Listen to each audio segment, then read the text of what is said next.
Welcome back to my YouTube channel Lavez Academy. If you are new to this channel, do subscribe, like and share with your friends. In previous lecture, we learnt about Kepler's law. In this lecture, today's motive is we have to learn Newton's universal law of gravitation and how Kepler helped Newton to derive that equation. So first of all, let's see what is Newton's universal law of gravitation. आता न्यूटननं काय केलं, universal law of gravitation काढला.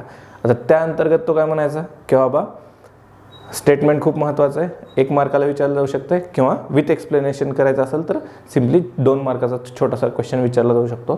थोडंसं भर द्या या टॉपिकवर. Newton's universal law of gravitation.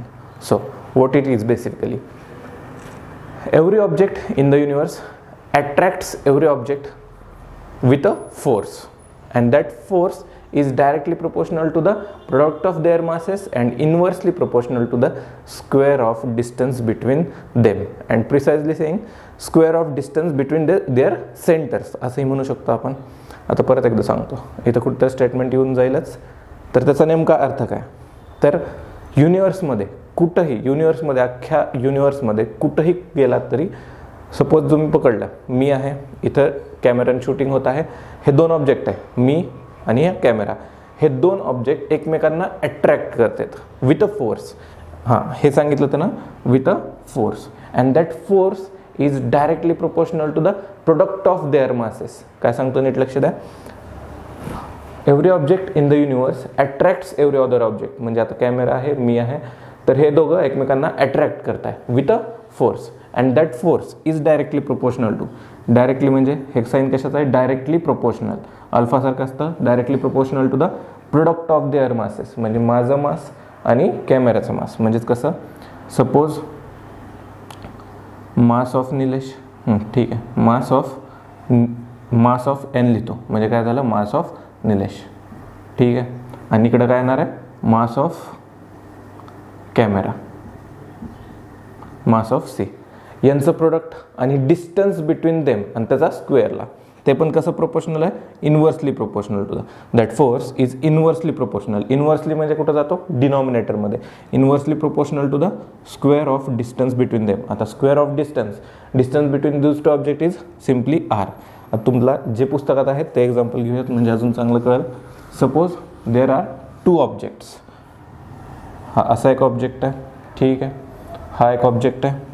आता 2 सेपरेट ऑब्जेक्ट आहेत, त्यांना सेपरेट मासेस असणार आहेत. फर्स्ट ऑफ ऑल, फर्स्ट ऑब्जेक्टचं मास आपण कन्सिडर करूयात m1. Mass of first object is m1, mass of second object is m2. बरं, ठीक आहे. आता काय सांगतो आपण, force is directly proportional to the product of their masses, म्हणजेच काय, F is directly proportional to the product of, म्हणजे मल्टिप्लिकेशन, कोणाचं मल्टिप्लिकेशन, m1 आणि m2चं, m1 into m2. This is our first statement.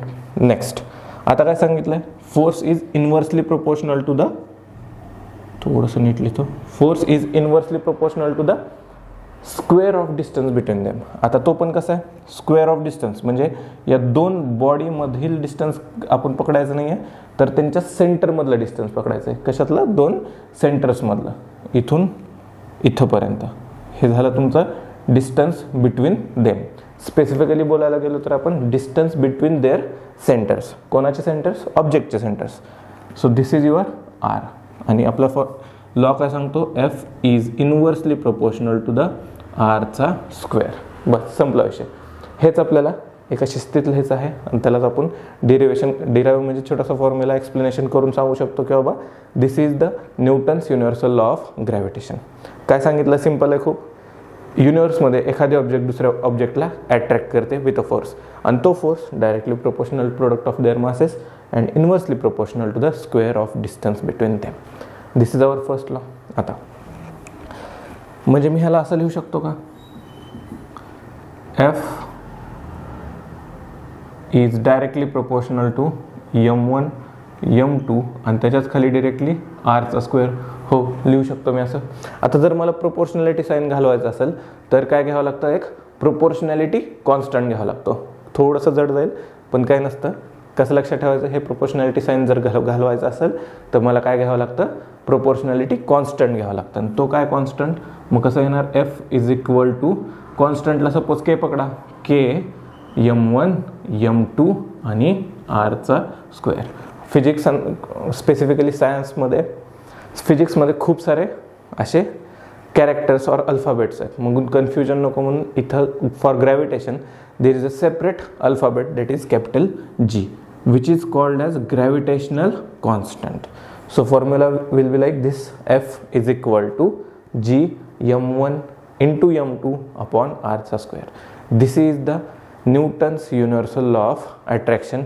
आणि तो जो अट्रॅक्शन मधला फोर्स होता, फोर्सचा फॉर्म्युला बनतो आपला F is equal to G m1 m2 upon r चा स्क्वेअर. ठीक आहे, आता हा मिळाला फॉर्म्युला. इफ असा इक्वेशन विचारलं जातो की MCQs मध्ये what is the unit of this gravitational constant, म्हणजे जीचं युनिट काय असू शकतं. तर हे बघा, फर्स्ट ऑफ ऑल हे झालं असेल तर हे जरा रब करतो. आपल्याला कॅल्क्युलेशन करायचं आहे for the unit of gravitational constant. तर ठीक आहे, बघा बाबा, F इज इक्वल टू काय बनतो आपला formula, G m1 into m2 upon r चा square. We have to calculate the unit for G. मग कसा जुगाड करू शकतो आपण, G इज इक्वल टू काय येईल डिनॉमिनेटरमध्ये, इकडे गेल्यावर मल्टिप्लिकेशनमध्ये, that is F into r चा स्क्वेअर डिवायडेड बाय हे मल्टिप्लिकेशनमध्ये, इकडे गेल्यावर डिव्हिजनमध्ये, इकडे खाली म्हणजेच m1 इंटू m2 झाला. ठीक आहे, आता प्रत्येक ह्याच्यासाठी त्यांचे युनिट्स लिहून टाका. कसं दिसणार आहे, फोर्सचं युनिट काय असतं न्यूटन, आरचं unit distance between them, distance कसं मोजतो आपण मीटरने मोजतो, आणि त्याचा स्क्वेअर आहे म्हणजेच काय येईल newton metre square divided by ह्याचं काय m1 इंटू m2 म्हणजे मासचं प्रोडक्ट केलं आहे. फर्स्ट ऑफ ऑल फर्स्ट ऑब्जेक्टचं मास काय असणार आहे kg, दुसऱ्या ऑब्जेक्टचं kg इंटू kgचा square. So what will be this, newton metre square per kg square. This is the unit of gravitational constant. आणि एक लक्षात घ्या, पुढे जाऊन येणार आहे आपल्याला acceleration due to gravity which is denoted by small g आणि gravitational constant is capital G. Difference कसा लक्षात ठेवायचा आहे, कॅपिटल G हे कशात येतं युनिव्हर्सल लॉ ऑफ ग्रॅव्हिटेशन, आणि हे काय असतं gravitational constant which is constant in entire universe. याचाच अर्थ काय, कुठंही जावा तुम्ही acceleration due to gravity change होतं, पण gravitational constant that is capital G हे तुम्ही प्लुटोवर गेला, मार्सवर गेला, ज्युपिटरवर गेला तरीही चेंज होत नाही. ते काय राहणार आहे तुमचं सिम्पली ग्रॅव्हिटेशनल कॉन्स्टंट, आणि त्याची व्हॅल्यू एक असते, ही एक्सपेरिमेंटल व्हॅल्यू आहे. आपण काय एक्सपेरिमेंटली कॅल्क्युलेट केलेली आहे, that is 6.67 into 10 to the power -11. आणि युनिट काय असणार आहे सेम तेच, न्यूटन मीटर स्क्वेअर अपॉन kgचा square. This is the gravitational constant. या काही गोष्टी विचारल्या जाऊ शकतात कशामध्ये, Newton's universal law of gravitation. First of all this statement explanation पद्धतशीर करायचं, फॉर्म्युला लिहायचा, हा फॉर्म्युलाला बॉक्स करायचा. Then if asked write the unit of gravitational constant, हे असं कॅल्क्युलेट केलं आहे आणि त्याची व्हॅल्यू काय 6.67 into 10 to the power -11 newton metre square per kgचा स्क्वेअर. बरोबर आहे, ठीक आहे, लिहून घेऊ शकता इथपर्यंत तुम्ही.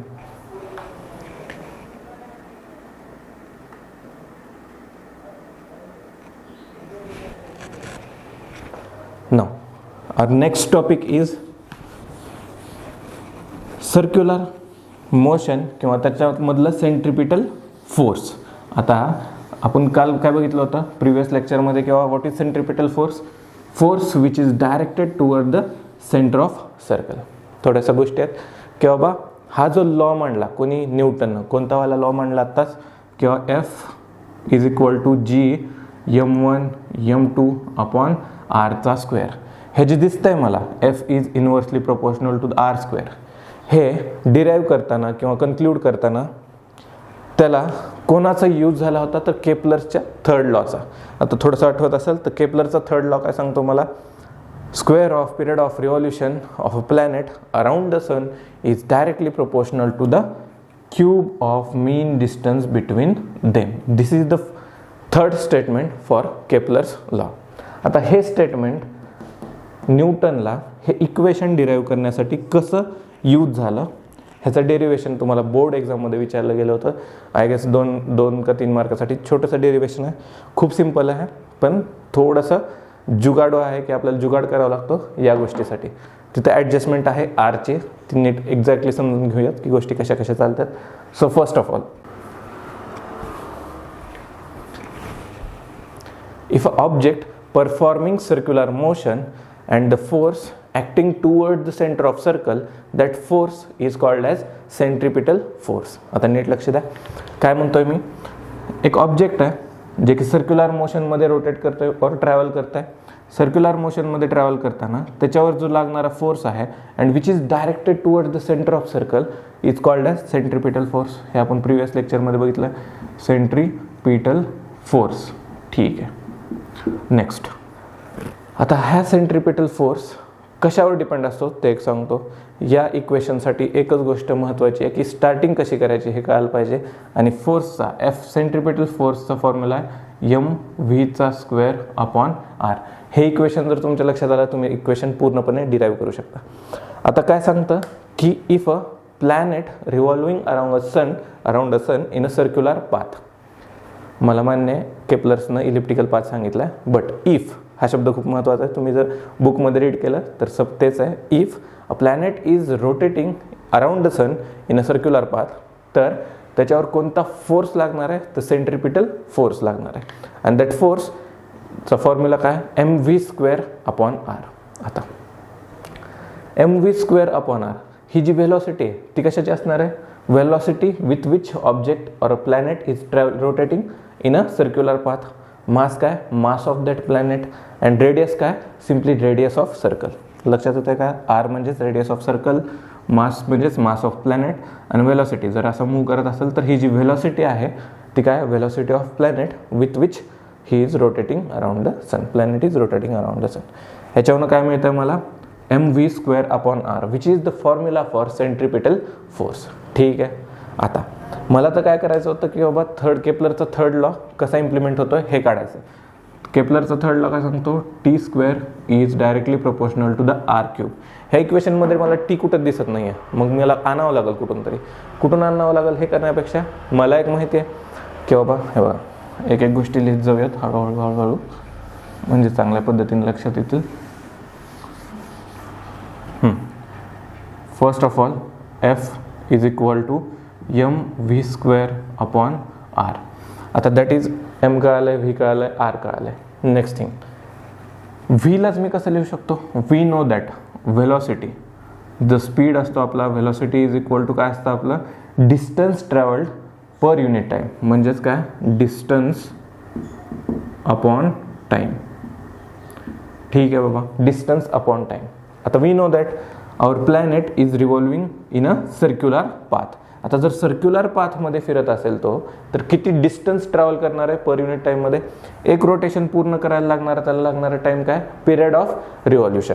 म्हणजेच पिरियड ऑफ रिव्हॉल्युशनला मी काय लिहू शकतो, टी, कॅपिटल टी. आता डिस्टन्स जे असणार आहे ते किती चालणार आहे, ह्या पॉईंटपासून रिव्हॉल्व होत गेला आणि परत याच पॉईंटवर आला आहे. म्हणजे त्याने काय पूर्ण केलं, सर्कम्फरन्स ऑफ अ सर्कल. आणि we know that circumference of circle काय असतं, 2πr. एरिया ऑफ सर्कल काय असतो, πr². We have to use only circumference of circle. म्हणजेच काय करणार आहे, distance travelled by that planet is simply circumference of circle. म्हणजेच किती आलं, 2πr.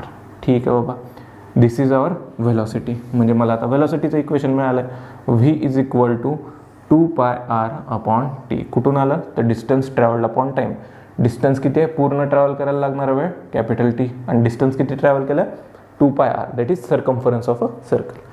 आता हे इक्वेशन व्हीची व्हॅल्यू मी ह्याच्यात टाकू शकतो, that is f is equal to m into व्हीचा स्क्वेअर आहे. म्हणजे कसं लिहू शकतो मी, 2πr अपॉन टी ब्रॅकेटचा स्क्वेअर डिवायडेड बाय आरला आर आहे तसंच, कशात चेंज केला नाही आहे मी, फक्त आणि फक्त व्हीची व्हॅल्यू आहे तशी इथं टाकली आणि व्हीचा स्क्वेअर होता, that's why we took a square of it.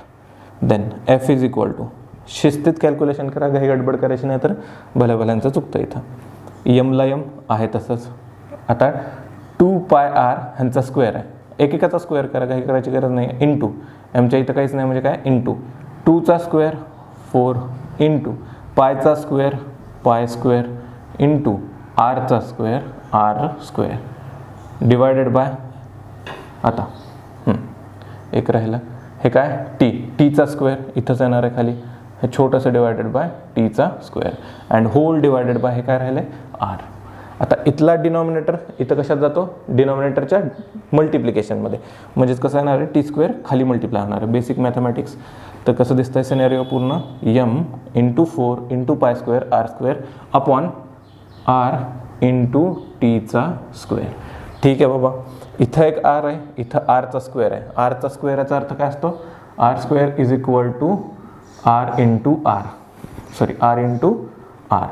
So इथं 2 आर होते, इथं एक आर होता, त्यातला एक उडला, राहिलं काय इथलं ओनली आर. सो इक्वेशन कसं दिसतं आता मला असं,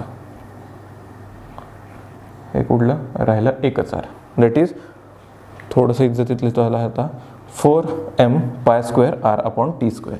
कसं येणार आहे इक्वेशन फायनल माझं, 4m pi square R upon टीचा square. But we know that Kepler's third law says that t square is directly proportional to the r cube.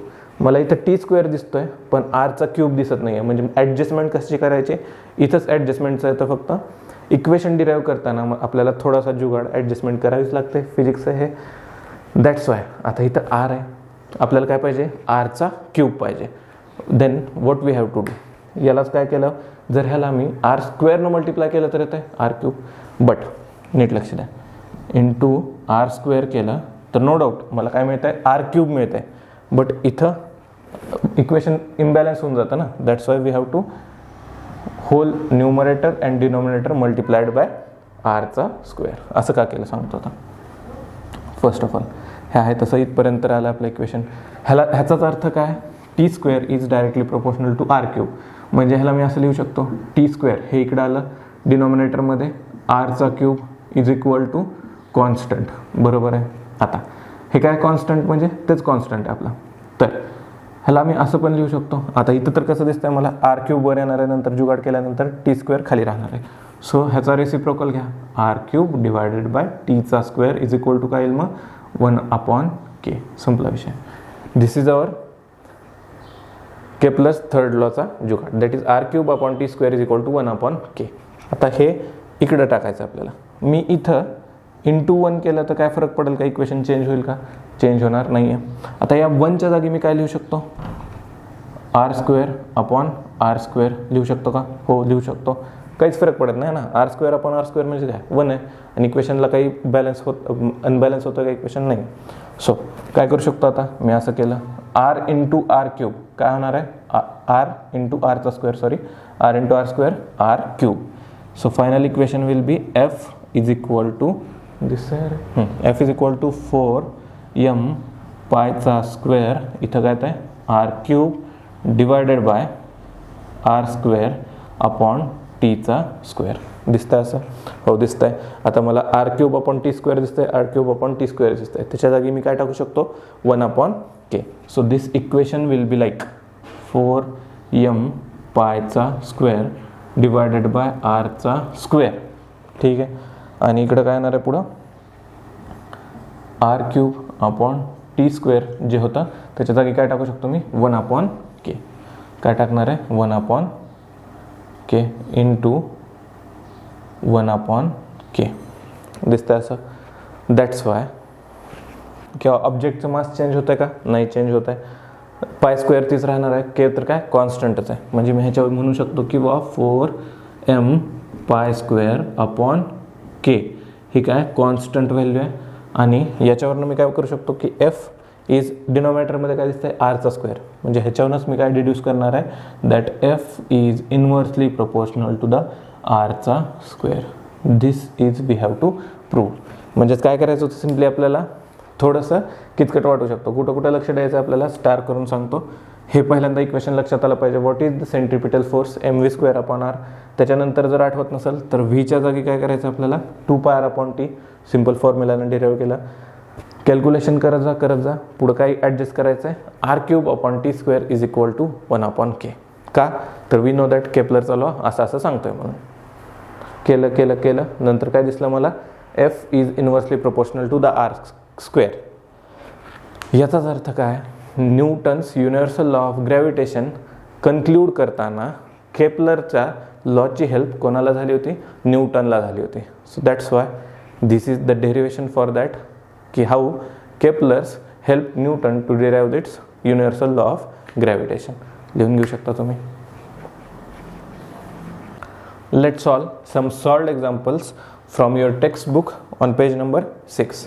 म्हणजे थरली तुम्हाला न्यूटन्स लॉज ऑफ ग्रॅव्हिटेशनचा जो फोर्स आहे त्याच्याविषयी अजून काही थोडीशी माहिती कळून जाईल.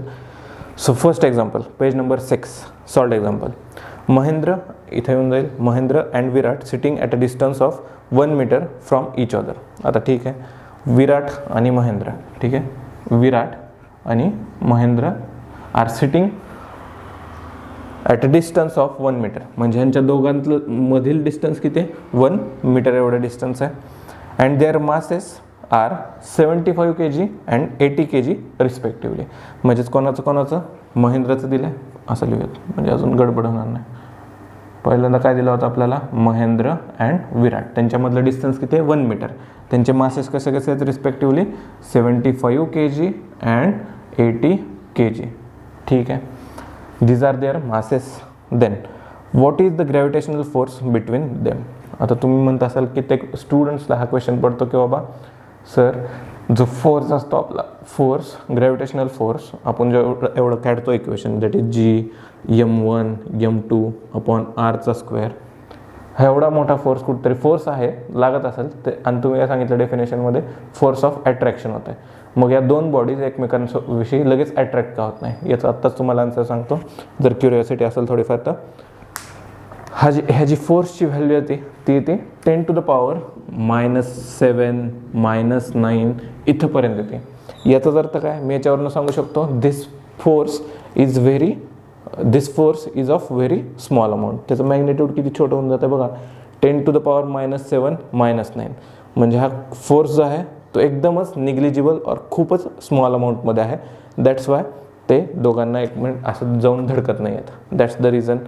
4 प्रकारचे फोर्सेस असतात: gravitational force, electromagnetic force, weak nuclear force and strong nuclear force.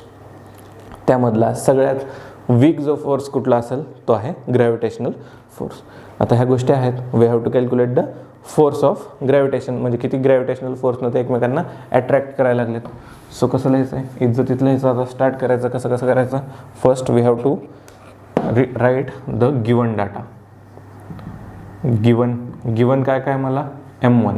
Mass of Mahendra किती? 75 kg. Mass of second that is Virat, m2 is equal to काय येतं आहे? 80 kg. Now we have to calculate the force, and we know that formula for force is equal to F is equal to G m1 into m2 divided by r चा square. Now we know that distance between them, that is r, is equal to 1 meter, and gravitational constant directly आपण ह्याच्यातच value लिहू शकतो. that is gravitational ची value काय असते? Constant ची 6.67 into 10 to the power -11 into m1 into m2 काय? 75 into 80. 75 into 80. ठीक आहे. डिवायडेड बाय आर स्क्वेअर, म्हणजेच काय येणार आहे? 1चा स्क्वेअर. म्हणजेच काय? 1चा स्क्वेअर काय असतो? सिम्पली 1. So divided by 1. आता ह्यांचं कॅल्क्युलेशन कसं करायचं? हे जे आहेत डिजिट्स त्यांना मल्टिप्लाय करून घ्या, इंटू 10 to the power -11 करून घ्या. ह्यांचं मल्टिप्लिकेशन केल्यावर तुम्हाला कॅल्क्युलेशन कसं मिळणार आहे? 4.002 into 10 to the power -7. Now what is the unit of force? That will be Newton. Force of gravitation, that is gravitational force, universal constant वाला जो फोर्स येणार आहे त्याची व्हॅल्यू काय मिळते आपल्याला? 4.022 into 10 to the power -7 newton. This is the gravitational force between them. बघा gravitational फोर्सची व्हॅल्यू किती आली? 10 to the power -7, which is very small. That's why they are not immediately attracting each other. बरं ठीक आहे, दिस इज सॉल्व क्वेश्चन नंबर 1. बघूया आता question number 2. Solve question number 2. सगळे यावरच रिलेटेड आहेत. एक गोष्ट तुम्हाला पटवून सांगून समजून देतो कसं होतं नेमकं. Second question. In above example, assuming that the bench on which Mahendra is sitting, Mahendra and Virat are sitting, is frictionless. म्हणजे तो काय आहे? फ्रिक्शनलेस आहे. ते मूव्ह करायला इकडे तिकडे फर्दर मूव्ह करू शकतात. फ्रिक्शनलेस याचा अर्थ.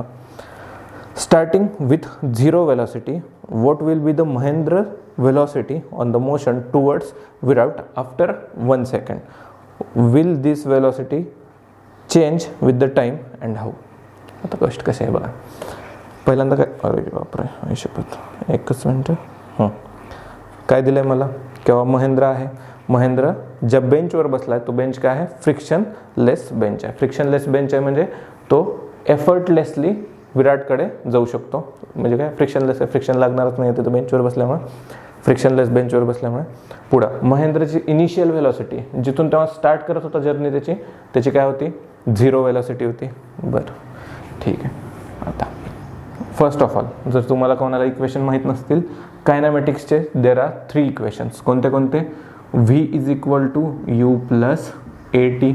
Next v square is equal to U square plus 2gs. Next s is equal to you T plus half A टीचा स्क्वेअर.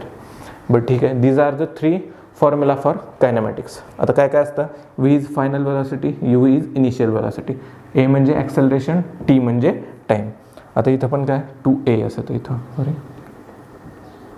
2as सेम फॉर्म्युलाज आहेत, 3च आहेत. उभ्या आयुष्यभर 11th 12th मध्ये सुमार तेच करायचं आहे, त्यामुळे थोडंसं प्रॅक्टिस करा, येऊन जातील. v is equal to you plus A T, V square is equal to U square plus 2as.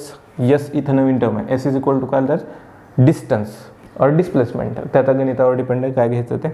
Then s is equal to तेच distance, initial velocity, time, half acceleration, टीचा square. Now what we have given here, the initial velocity of Mahendra. Initial velocity किती होती महेंद्रची, 0. नंतर time किती दिला आहे आपल्याला, 1 second. आणि मला काय विचारलं आहे, we have to calculate the velocity after 1 second, म्हणजेच मला फायनल वेलोसिटी व्ही कॅल्क्युलेट करायची. सो मला हे इक्वेशन माहिती आहे, मी ह्या इक्वेशनचा यूज करू शकतो. आता but there is one problem. काय प्रॉब्लेम आहे, आपल्याला व्ही काढायचा आहे, यू आहे, टी आहे, पण ए नाही आहे. What is a, A is simply acceleration. Acceleration first of all आपल्याला काढावं लागेल. ते कसं कॅल्क्युलेट करायचं, वी नो दॅट. या इकडं परत आता गिवन अबाव प्रॉब्लेमचं आपल्याला कशाची गरज पडणार आहे, फोर्सची गरज पडणार आहे. Force is, what is force in above problem, म्हणजे फर्स्टवाला solved example, F is equal to 4.002 into 10 to the power -7 newton. This is your force. नंतर मास ऑफ कोणाचं लागणार आता, महेंद्रचं की विराटचं, सगळा प्रॉब्लेम महेंद्रवर डिपेंड आहे. दॅट्स वाय महेंद्रचं घ्यायचं आहे. Mass of Mahendra that is m is equal to 75 kg. Then first of all we have to calculate the acceleration. We know that formula f is equal to काय असतं, मास into acceleration. लहानपणापासून आपण शिकत आलो आहे, मास इंटू ॲक्सेलरेशन. f आहे, m आहे, we can calculate a. Therefore a is equal to f upon m. हे आहे असं वाला. चलो force, f is equal to काय व्हॅल्यू आपली, 4.02002 into 10 to the power -7 divided by काय m is equal to 75 kg. ह्याचं कॅल्क्युलेशन करा, तुम्हाला काय मिळेल, acceleration 5.3 into 10 to the power -9 metre per सेकंडचा स्क्वेअर. आता नीट लक्ष द्या, व्हेलॉसिटीचं युनिट काय असतं, velocity is equal to distance upon time, म्हणजेच काय मीटर पर सेकंड. आणि ॲक्सेलरेशन काय असतं, acceleration is simply velocity upon time. That is व्हेलॉसिटीचं युनिट काय, metre per second divided by टाईमचा अजून एक आलं इथं second. So that's why metre per second square, this is the unit for acceleration. जर कोणाला क्विकली रिव्हिजन टाईप पण होऊन गेला. सो ॲक्सेलरेशन इज 5.3 बरोबर आहे, 5.3 into 10 to the power -9 metre per second square. Now we have acceleration, we can calculate the final velocity that is velocity after 1 second using this formula. इथं लिहून काढा, using this formula v is equal to you plus A t. आता v is equal to you t, ह्याचं implementation कसं करू शकतो मी, v is equal to यूची व्हॅल्यू कशी आहे आपली, इनिशियली व्हेलॉसिटी काय होती 0 metre per second. So v is equal to 0 plus a into t. A किती आहे आपल्याकडं 5.3 10 टू द पॉवर -9 इंटू 1 कशामुळं, टाईम काय आपला 1 second. So answer will be velocity directly 0 plus म्हणजे काय 0, हे इंटू 1 म्हणजेच ही व्हॅल्यू राहणार आहे. That is velocity is equal to 5.3 into 10 to the power -9 metre per second. आता इथे एवढंच येणार आहे का, तर this is the velocity's magnitude. That is हे वेलॉसिटी आलेलं आहे, हे ॲक्सेलरेशन आलं तर दॅट्स वाय युनिट त्यांचे डिफरंट होते. मला वेलॉसिटी मिळालं which is the answer of this question.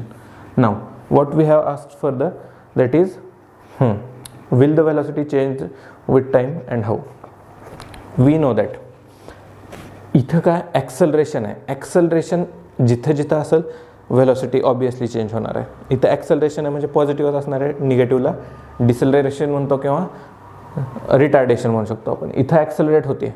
आता सिम्पल एक्झाम्पल, तुम्ही बाईक घेतली, ॲक्सेलरेट करत चालला आहे, कॉन्स्टंटली ॲक्सेलरेट किंवा ॲक्सेलेटर पिळून ठेवलं तसं तुमची व्हेलॉसिटी वाढते का कमी होते, वाढते. म्हणजे इथं त्याची velocity as time passes velocity will increase. त्यामुळे व्हेलॉसिटी काय होणार आहे, इथं इन्क्रीज होणार आहे. बरं, नो नेक्स्ट क्वेश्चन काय, अँड हाऊ. आता हाऊ म्हणजेच काय, जसं जसं टाईम पास झाला तसं तसं आपला, जसं आता इक्वेशन कॅल्क्युलेट केलं, after time as time passes our velocity will be going to increase. कशी इन्क्रीज करणार आहे, याच मॅनरमध्ये हळूहळू ती इन्क्रीज करत जाणार आहे. काय इन्क्रीज होते, कारण देर इज अ ॲक्सेलरेशन. इथं पण बघू शकता तुम्ही व्हेलॉसिटीची value 10 to the power -9 metre per second या पॉवरमध्ये आली. याचा अर्थ काय, व्हेलॉसिटीची जे मॅग्निट्यूड आहे ते खूप स्मॉल आहे, दॅट इज निग्लिजिबल आहे. दॅट्स वाय महेंद्र आणि विराट महेंद्र अँड विराट एकमेकाला जाऊन धडकत नाही आहेत. That's the reason. काय रिझन आहे, खूप व्हॅल्यू ह्या काय आहेत, छोटे आहेत. सो घेऊयात next solve example, that is solved example number 3 which is on the page number 7.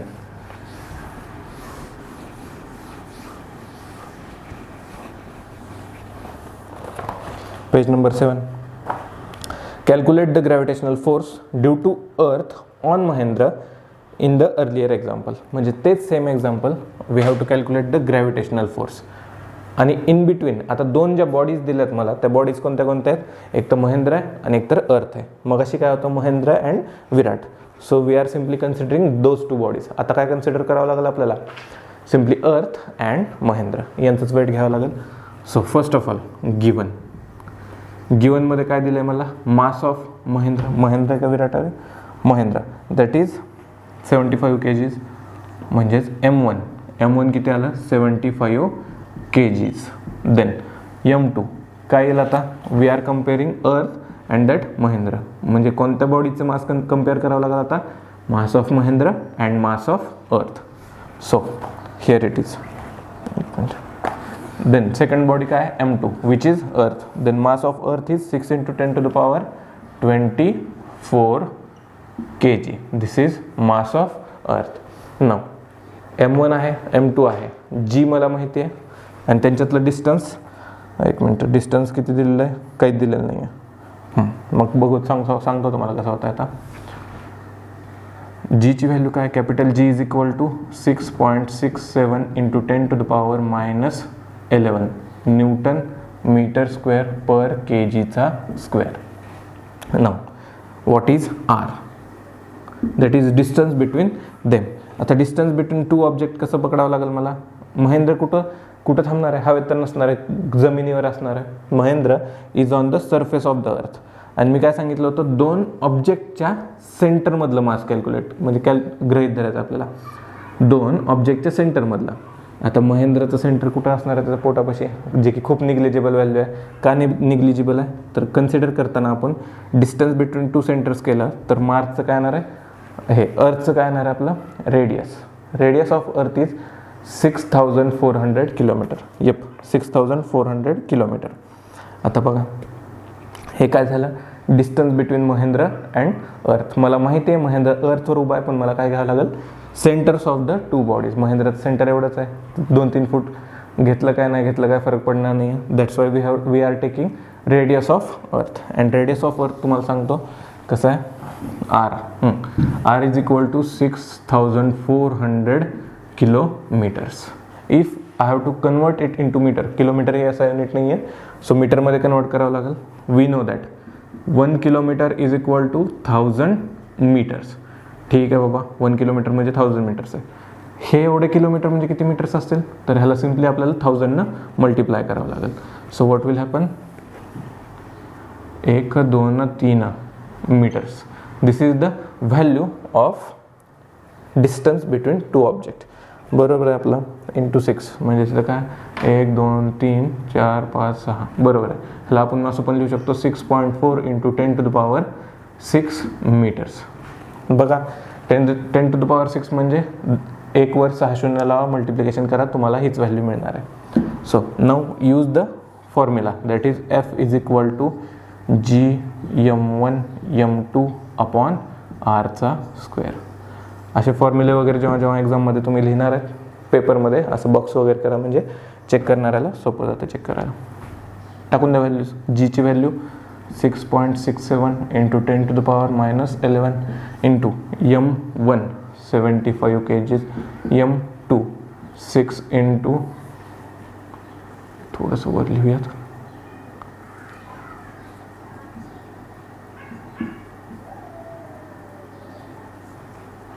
Metres.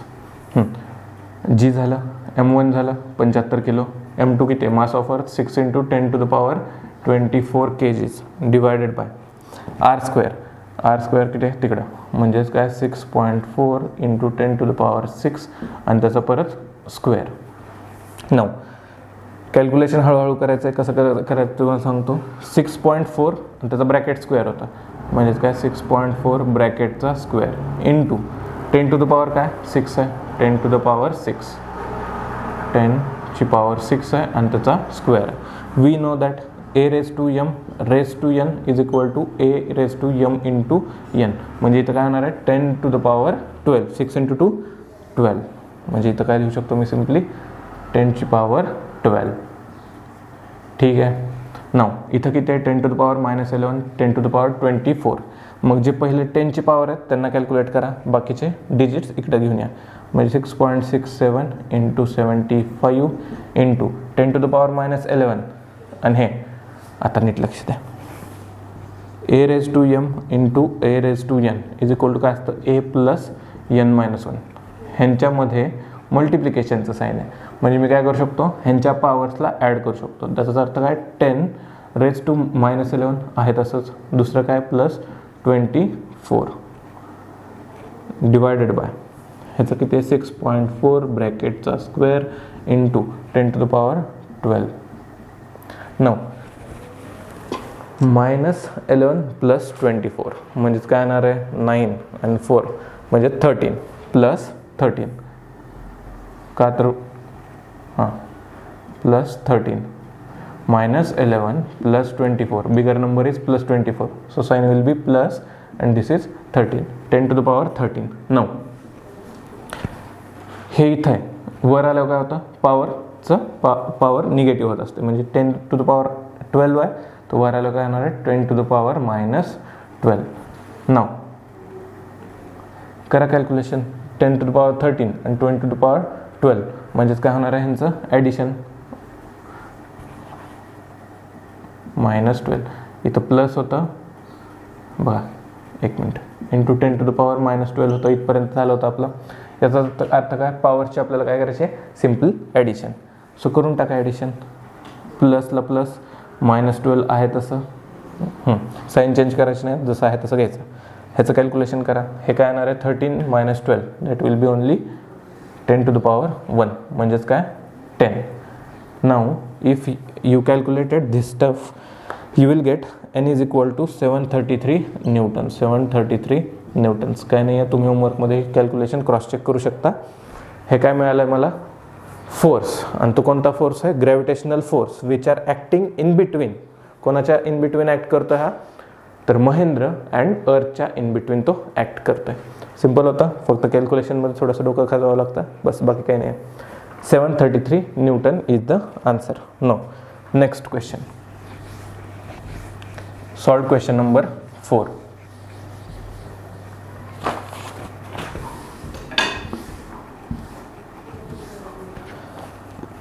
Starting from the rest, what will be the Mahendra's velocity after 1 second if he is falling down due to the gravitational force of the earth?